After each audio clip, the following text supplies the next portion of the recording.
Hello friends, welcome to Exampur. तो दोस्तों, मैं कुलजीत आज फिर आपके साथ लेकर आया हूँ क्लास। तो दोस्तों, हमारी क्लास है 29 जुलाई 2019 में बनने वाले जितने मैक्सिमम क्वेश्चंस हैं इम्पोर्टेंट हम लेकर आए हैं करंट अफेयर के लिए। ठीक है दोस्तों, ये क्लास रोज़ सुबह 6 बजे होती है और ये सभी एग्ज़ाम्स के लिए इम्पोर्टेंट है, सभी एग्ज़ाम्स के लिए। तो हम करते हैं अपनी करंट अफेयर मिसाइल को शुरू। तो लाइक शेयर सब्सक्राइब करना मत भूलिएगा।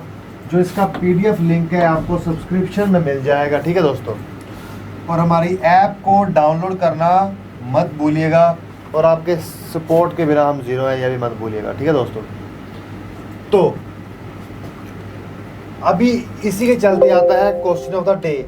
वो क्या है कि हाल ही में निम्नलिखित में से किस देश ने अपना निजी स्टार्टअप आई स्पेस आधारित रॉकेट लॉन्च किया है। निजी स्टार्टअप आई स्पेस आधारित जो रॉकेट लॉन्च किया है वो चाइना ने किया है। तो इसका आंसर बनता है ए। ठीक है दोस्तों, अब देखिए ये इम्पोर्टेंट क्यों है, बहुत ये समझने की ज़रूरत है। देखिए जो स्पेस है, जो आकाश है, ठीक है, वो आने वाला एक नया सेक्टर, उभरता हुआ सेक्टर बन चुका है। ठीक है दोस्तों, अब देखिए पहले अमेरिका की एक कंपनी स्पेस एक्स थी। ठीक है दोस्तों, क्या नाम था उसका?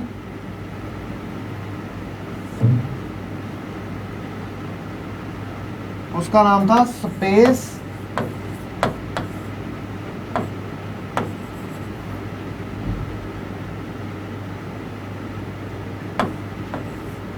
एक्स, जिसके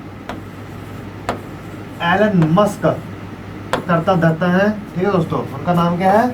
एलन मस्क।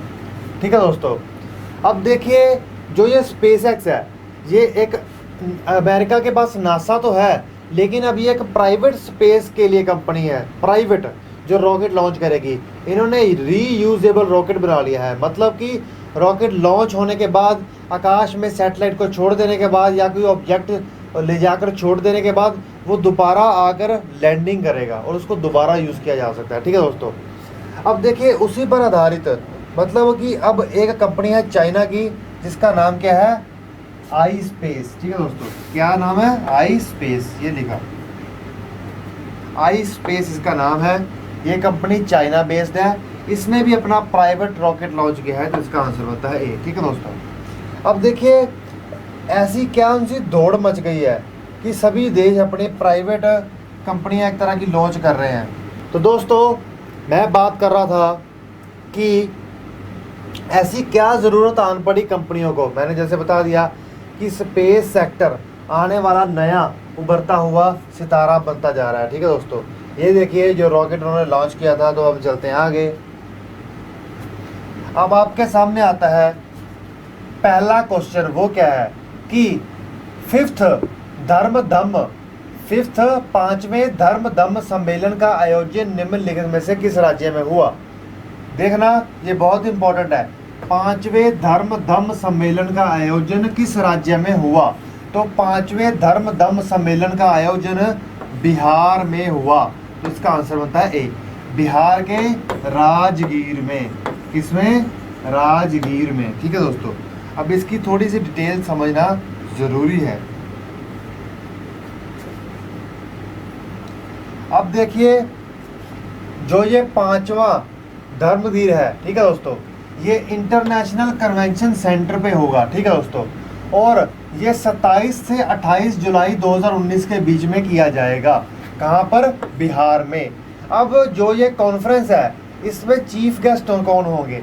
इसके चीफ गेस्ट होंगे यूनियन मिनिस्टर ऑफ स्टेट किरण रिजिजू। ठीक है दोस्तों, अब देखिए इसका ऑब्जेक्टिव क्या है, इसका उद्देश्य क्या है?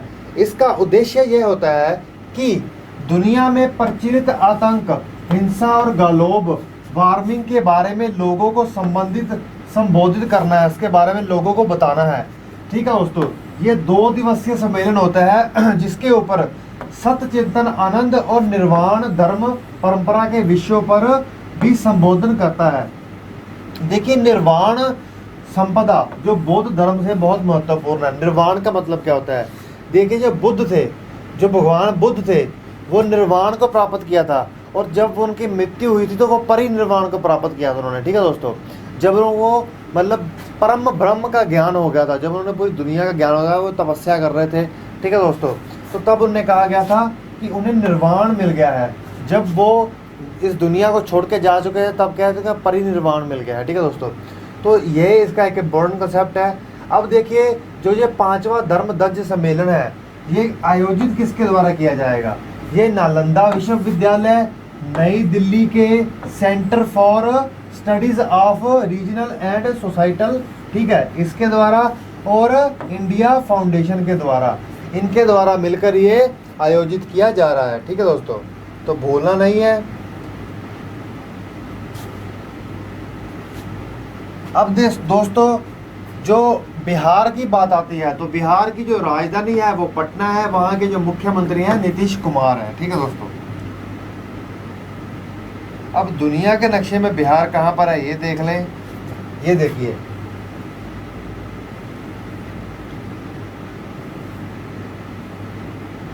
ये बिल्कुल नेपाल बॉर्डर भी है बिहार। देखिए, ये है बिहार। ठीक है दोस्तों, क्या है? बिहार। थोड़ा बड़ा कर देता हूँ।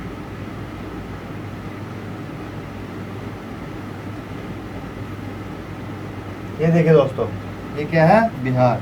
अब हम चलते हैं आगे।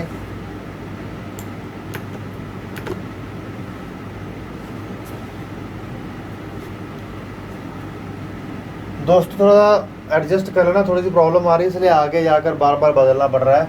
अब दूसरा क्वेश्चन आपके सामने आता है, वो क्या है कि समाचारों में रहा खेलो इंडिया यूथ गेम्स, खेलो इंडिया युवा के लिए गेम्स है जो 2020 है। ठीक है दोस्तों, 2020 निम्नलिखित में से किस स्थान पर आयोजित होगी? तो ये आयोजित होगी गुवाहाटी में। तो इसका आंसर बनता है ए। अब देखिए, गुवाहाटी कहाँ पर है? ये असम में है। ठीक है दोस्तों, ये कहाँ पे है? असम में। यहाँ पर आयोजित होने जा रही है खेलो इंडिया यूथ गेम्स 2020। ठीक है दोस्तों, अब देखिए, ये जो खेलो इंडिया यूथ गेम्स है, इसके बारे में थोड़ी सी डिटेल हम देख लें।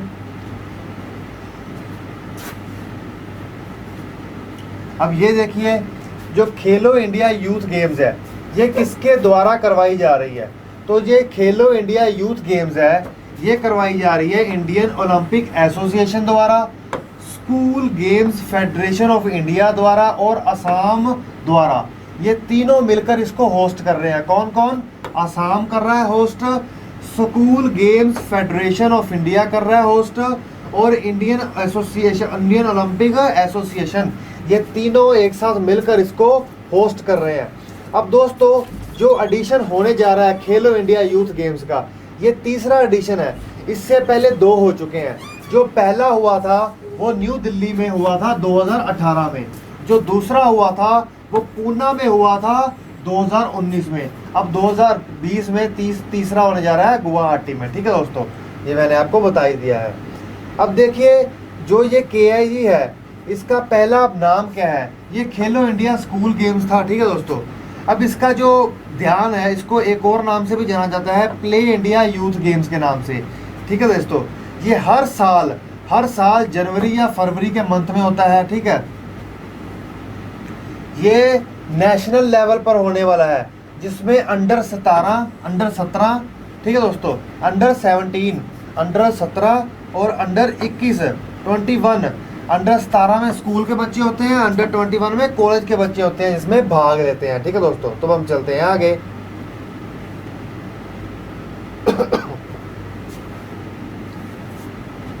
अब देखो, असम की बात आती है, तो असम की थोड़ी राजनीति क्या है कि वहाँ के जो मुख्यमंत्री हैं वो सर्बानंद सोनोवाल हैं, और वहाँ की जो राजधानी है वो दिसपुर है दोस्तों। ठीक है, तो हम चलते हैं आगे।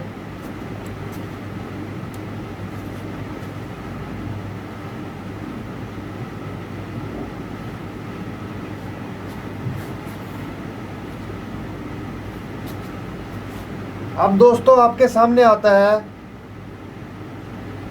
तीसरा क्वेश्चन। वो क्या है कि निम्नलिखित में से किस मंत्रालय ने लाल मिट्टी के प्रभावी उपयोग पर कार्यशाला का आयोजन किया है? तो जिस मंत्रालय ने लाल मिट्टी के प्रभावी उपयोग पर कार्यशाला का आयोजन किया है वो है माइंस मिनिस्ट्री। तो इसका आंसर बनता है बी। ठीक है दोस्तों। अब दोस्तों इसमें क्या इंपॉर्टेंट है कि लाल मिट्टी के ऊपर प्रभावी उपयोग करना है। देखिए लाल मिट्टी का प्रयोग, प्रभावी उपयोग से मतलब क्या है कि इस बार जो सरकार चल रही है उसका मोटो है, उसका ध्यान है कि waste to wealth, waste to wealth. ठीक है दोस्तों, जो वेस्ट मटेरियल है जिसका कोई उपयोग नहीं, हम ऐसी तैसी टेक्नोलॉजीज को यूज़ करके उसको वेल्थ में बदलेंगे, अच्छी चीज़ों में बदलेंगे, यही इसका लक्ष्य है। अब देखिए इसकी थोड़ी डिटेल देखना ज़रूरी है। अब देखिए जो रेड मड है, ठीक है दोस्तों, जो लाल मिट्टी है उसे बॉक्साइट रेजिड्यू भी कहा जाता है। क्या कहा जाता है? बॉक्साइट रेजिड्यू भी कहा जाता है। अब आपको थोड़ा सा इसके बारे में बता देता हूँ कि केंद्रीय खंडार मंत्रालय ने नई दिल्ली में बॉक्साइट अवशेषों के उत्पादन उपयोग पर चर्चा के लिए वेस्ट टू वेल्थ, क्या, जैसे कि मैंने बताया, वेस्ट टू वेल्थ नामक एक इंटरैक्ट कार्यशाला का आयोजन किया जिसमें आमतौर पर रेड मड के रूप से जाना जाता है। ठीक है दोस्तों, बॉक्साइट अवशेषों को रेड मड के रूप से जाना जाता है। अब कार्यशाला की अध्यक्षता खान मंत्रालय के अतिरिक्त सचिव डॉक्टर राजेश्वर राव ने की। ठीक है दोस्तों, अब इस कार्यशाला की बात क्या है कि ये डिस्कस करेंगे कि किस तरह से हम इस रेड मड का, जिसे बॉक्साइट अवशेष के नाम से भी जाना जाता है, अच्छे से उपयोग कर सकते हैं। ठीक है दोस्तों, तो हम चलते हैं आगे। इसका ओवरऑल माइंड मैप भी बनाना था। ठीक है दोस्तों, क्वेश्चन तो इसमें यही आ सकता है कि रेड मड का दूसरा नाम क्या है, बॉक्साइट रेजिड्यू या बॉक्साइट अवशेष, या फिर पूछ लेंगे कि बॉक्साइट अवशेषों का दूसरा नाम क्या है, तो आप कह देंगे रेड मड। और उसका एक और क्वेश्चन जो बनेगा कि वो माइंस मिनिस्ट्री इसके ऊपर वेस्ट टू वेल्थ को लेकर वर्कशॉप बनाई है। ठीक है दोस्तों, अब देखिए तो चौथा क्वेश्चन है कि किस देश ने मध्य दूरी की मिसाइल जिसका नाम है शहाब 3 का प्रशिक्षण किया है। ठीक है दोस्तों, मध्य दूरी, मैंने आपको पहले भी एक क्लास में बताया है कि 3 तरह की मिसाइल होती हैं। ठीक है दोस्तों, सरफेस टू एयर मिसाइल जो होती हैं, मैंने आपको बताया था कि जो सरफेस से एयर के ऊपर अटैक करती है, चाहे वो फाइटर जेट को करे या किसी मिसाइल को करे या फिर किसी वैसे विमान को करे। ठीक है दोस्तों, अब वो 3 तरह की होती है। वो 3 तरह की कैसे होती हैं दोस्तों? एक होती है शॉर्ट रेंज, जो छोटी दूरी तक जाती है। एक होती है मीडियम रेंज, एक होती है लॉन्ग रेंज। ठीक है दोस्तों, अब जो लॉन्ग रेंज होती है वो परमाणु बम या दूसरे देशों पर अटैक करने के लिए कह सकते हैं आप। ठीक है दोस्तों, शॉर्ट रेंज किस लिए होती है और लॉन्ग रेंज किस लिए होती है? देखिए मीडियम रेंज का क्या सिस्टम है कि अगर कोई शिप है, जैसे कि ये एक समुद्री पोत है, इसके ऊपर कोई अटैक करेगा, कोई लड़ाकू विमान या फिर कोई लड़ाकू मिसाइल करेगी, इसके ऊपर अटैक करेगी, तो वो वहीं पे मार गिराना है।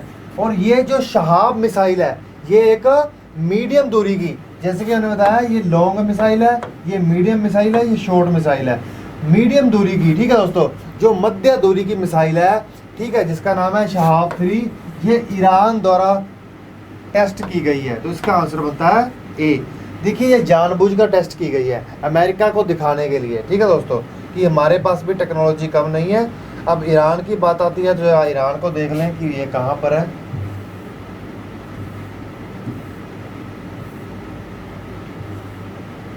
अब दोस्तों ये देखो, ये है ईरान। ठीक है दोस्तों, ईरान भी कोई छोटा देश नहीं है, काफ़ी बड़ा देश है। ठीक है दोस्तों, और ये काफ़ी ज़बरदस्त टक्कर दे रहा है अमेरिका के सैंक्शंस पर। अब देखिए जो ये मिसाइल टेस्ट फायर की गई, ये ज़्यादा दूरी तक नहीं की गई है, ये कम दूरी, मतलब 1100 किलोमीटर के आसपास ही ये टेस्ट की गई है। ठीक है दोस्तों, और ये देखिए ये थी वो मिसाइल। अब देखिए ईरान की बात आती है। ईरान की जो राजधानी है वो तेहरान है। ईरान की जो करेंसी है वो रियाल है। क्या करेंसी है उसकी? रियाल। ठीक है दोस्तों, उसकी कैपिटल तेहरान। उसके जो सुप्रीम लीडर है उनका नाम है अली खमेनाई। अली खमेनाई। वहाँ के जो राष्ट्रपति हैं उनका नाम है हसन रूहानी। ठीक है दोस्तों, जैसा कि मैंने बताया कि ये मिसाइल ईरान के अंदर ही 111 किलोमीटर के ऊपर मार्क करने वाली दिखाई गई है। ठीक है दोस्तों, तो हम चलते हैं आगे। अब आपके सामने आता है जो पांचवा क्वेश्चन, वो क्या है कि किसने कर्नाटका के सीएम के रूप में शपथ ली? किसने कर्नाटका के सीएम के रूप में शपथ ली? तो कर्नाटका के सीएम के रूप में शपथ लेने वाले हैं बीएस येडियुरप्पा। तो इसका आंसर बनता है ए, बीएस येडियुरप्पा ने इसके सीएम के रूप में क्या लिया है? शपथ ली है। तो हम चलते हैं आगे। अब देखिए ये है वो व्यक्ति जिन्होंने कर्नाटका के मुख्यमंत्री के रूप में शपथ ली है। अब दोस्तों आपके सामने आता है छठवां क्वेश्चन, वो क्या है? देखिए ये बहुत इंपॉर्टेंट क्वेश्चन है, इसके बारे में बहुत सारे फैक्ट बताऊंगा मैं आपको कि जोग फॉल्स मतलब जोग झरना, फॉल्स मतलब क्या होता है? झरना। ठीक है दोस्तों, आपको पता ही है झरना के बारे में। तो देखिए अब झरने कैसे होते हैं आपको पता ही, मैं दिखा देता हूँ फिर भी एक बार। ये देखिए झरना ही है ना, ये एक पहाड़ी के ऊपर से नीचे जब कोई गिरता है पानी। ठीक है दोस्तों, देखिए जो ये जोग फॉल्स है ये समाचारों में, न्यूज़ में थे। अब ये कौन से राज्य में पाए जाते हैं? तो ये पाए जाते हैं कर्नाटका में। तो इसका आंसर बनता है ए। अब देखिए कर्नाटका में जोग फॉल्स पाई जाती है। अब जोग फॉल्स के बारे में थोड़ी सी डिटेल देख लें कि जो ये जोग फॉल्स है इसका दूसरा नाम क्या है? इसका दूसरा नाम है जोगा जाला पट्टा। ठीक है दोस्तों, क्या नाम है? जोगा जाला पट्टा। ठीक है दोस्तों, अब देखिए जोगा जाला पट्टा का मतलब क्या है? देखिए जोग फॉल्स, जोग झरना को कन्नड़ भाषा में, जो कर्नाटक की भाषा है कन्नड़, उसमें जोगा जाला पाठा कहते हैं। ठीक है दोस्तों, इसका एक और नाम भी है गेरुसोपू फॉल्स। क्या नाम है? गेरुसोपू फॉल्स। ठीक है दोस्तों, अब देखो ये जो फॉल्स है ये कौन सी नदी से निकलता है ये भी हमें पता होना जरूरी है। ठीक है दोस्तों, ये शारावती रिवर से निकलता है। कौन सी रिवर से? शारावती नदी से निकलता है। अब देखिए ये नदी कर्नाटका से शुरू होती है और कर्नाटका में ही खत्म होती है, ये कर्नाटक के बाहर नहीं जाती है। ठीक है दोस्तों, अब देखिए ये जो फॉल्स है जोग फॉल्स, जिसके बारे में आपको बता रहा हूँ, ये सेकंड हाईएस्ट है इंडिया का, सेकंड, दूसरा सबसे बड़ा। ये पहला नहीं है। पहला कौन सा है? पहला है नोकाली फॉल्स। कौन सा है? नोकाली फॉल्स। वो कहाँ है? वो मेघालय में। मैं उसके बारे में लिख देता हूँ।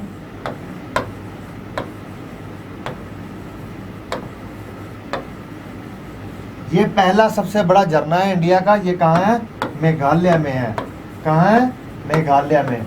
मुझे लगता है कि इतना फैक्ट, इतनी नॉलेज कम नहीं है आपके ऊपर। अब आपको आज ये भी पता चल गया कि पहला और दूसरा झरना इंडिया का सबसे बड़ा कौन है। ठीक है दोस्तों, और कहाँ कहाँ भी है ये भी पता चल गया, और इसका नाम भी पता चल गया, और कौन सी नदी से निकलता है ये भी पता चल गया। अब भूलना नहीं है। अब ये देखिए मैंने बता ही दिया कि झरना किस तरह का होता है।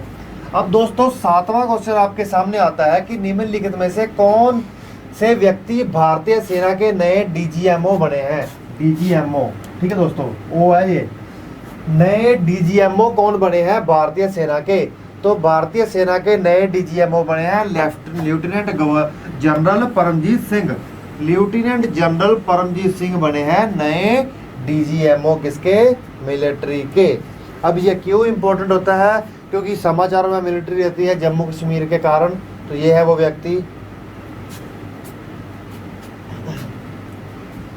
आठवां क्वेश्चन अब आपके सामने आता है, वो क्या है कि हाल ही में हरियाणा ने गीता जयंती महोत्सव के लिए, हाल ही में हरियाणा ने गीता जयंती महोत्सव के लिए निम्नलिखित में से किस देश को भागीदारी देश बनाया है? तो भागीदारी देश बनाया गया है जिस देश को गीता जयंती महोत्सव के लिए, वो है नेपाल। तो इसका आंसर बनता है ए। मतलब हरियाणा राज्य द्वारा नेपाल को गीता जयंती महोत्सव के लिए क्या बनाया जा रहा है? भागीदार बनाया जा रहा है। ठीक है दोस्तों, अब देखिए अब आपके सामने डिटेल है कि हरियाणा के मुख्यमंत्री मनोहर खट्टर ने नेपाल को 3 से 8 दिसंबर 2019 तक 3 से 8 दिसंबर 2019 तक कुरुक्षेत्र में आयोजित होने वाला अंतर्राष्ट्रीय गीता महोत्सव के लिए भागीदारी देश बनाने के लिए आमंत्रित किया है। उन्होंने भारत के नेपाल के राजदूत नीलांबर आचार्य को निमंत्रित किया। अब देखिए नेपाल की बात आ रही है ना। अब तो नेपाल की जो राजधानी है वो काठमांडू है, नेपाल की जो करेंसी है वो रुपया है, ठीक है। अब प्रधानमंत्री वहाँ के हैं केपी शर्मा ओली। अब नेपाल की ज्योग्राफी थोड़ी सी देख लें, उसकी जो सबसे ऊंची चोटी है वो तो माउंट एवरेस्ट ही है, ठीक है। और वहाँ की जो सबसे लंबी नदी है वो है करनाली, और वहाँ की जो सबसे बड़ी लेक है वो है रारा लेक। क्या लेक है? रारा लेक, ठीक है दोस्तों। अब दुनिया के नक्शे में नेपाल कहाँ आता है, हमें ये देखना भी जरूरी है।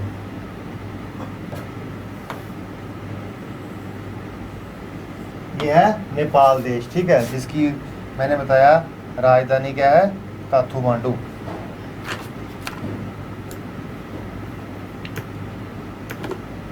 अब आपको दिया जाता है क्वेश्चन ऑफ द डे, वो आपने बताना है कि Pilibhit tiger reserve, Pilibhit tiger reserve, Pilibhit tiger reserve निम्नलिखित में से किस राज्य में स्थित है, ये आपको बताना है। तो दोस्तों इसी के साथ मैं आपका एग्जामपुर में आने के लिए थैंक्स करता हूँ, और मैं जैसा कि हमेशा कहता हूँ कि शेयर जरूर कीजिए, शेयर जरूर कीजिए, कि आप ही के सपोर्ट से हम आगे निकलेंगे, ठीक है दोस्तों।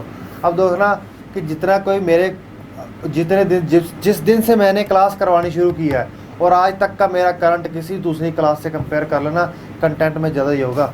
जो लोग कहते हैं ना कि कंटेंट में ज़बरदस्त नहीं है, मैं तुम्हें कहूँगा कि जाके कंपेयर करके देखो, फिर तुम्हें पता चलेगा। और जो बच्चे आगे देखते हैं ना रेगुलर, उनसे पूछना, ठीक है दोस्तों। तो इसी के कुछ बच्चों के हौसले होते हैं ना जो कहते हैं कि कंटेंट सही नहीं है, कंटेंट सही नहीं है, दूसरे तो देते ही कुछ नहीं है, उसके मुकाबले तो लोड पूरा किया होता, जैसे ट्रक लोड किया उतना कंटेंट लोड किया होता मैंने। तो इसी के साथ मैं आपका एग्जामपुर में आने के लिए थैंक्स करता हूँ। Okay friends, bye.